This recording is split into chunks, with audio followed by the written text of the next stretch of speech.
Osée chapitre 10. Israël était une vigne féconde, qui rendait beaucoup de fruits. Plus ses fruits étaient abondants, plus il a multiplié les autels, plus son pays était prospère, plus il a embelli les statues. Leur cœur est partagé, ils vont en porter la peine. L'Éternel renversera leurs autels, détruira leurs statues. Et bientôt ils diront, nous n'avons point de roi, car nous n'avons pas craint l'Éternel, et le roi, que pourrait-il faire pour nous? Il prononce des paroles vaines, des serments faux, lorsqu'il conclut une alliance, aussi le châtiment germera, comme une plante vénéneuse dans les sillons des champs.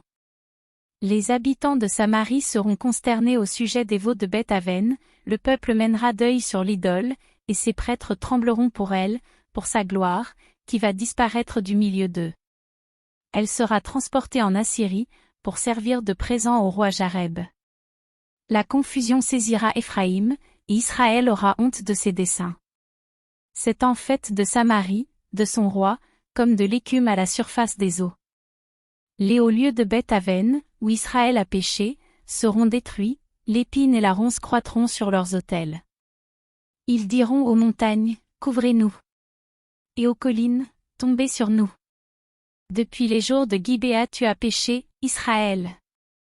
Là ils restèrent debout, la guerre contre les méchants ne les atteignit pas à Gibéa. Je les châtierai à mon gré, et des peuples s'assembleront contre eux, quand on les enchaînera pour leur double iniquité. Éphraïm est une génisse dressée, et qui aime à fouler le grain, mais je m'approcherai de son beau cou, j'attellerai Éphraïm, Juda labourera, Jacob hercera. Semez selon la justice, moissonnez selon la miséricorde, défrichez-vous un champ nouveau.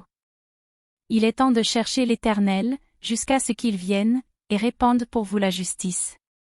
Vous avez cultivé le mal, moissonné l'iniquité, mangé le fruit du mensonge, car tu as eu confiance dans ta voix, dans le nombre de tes vaillants hommes.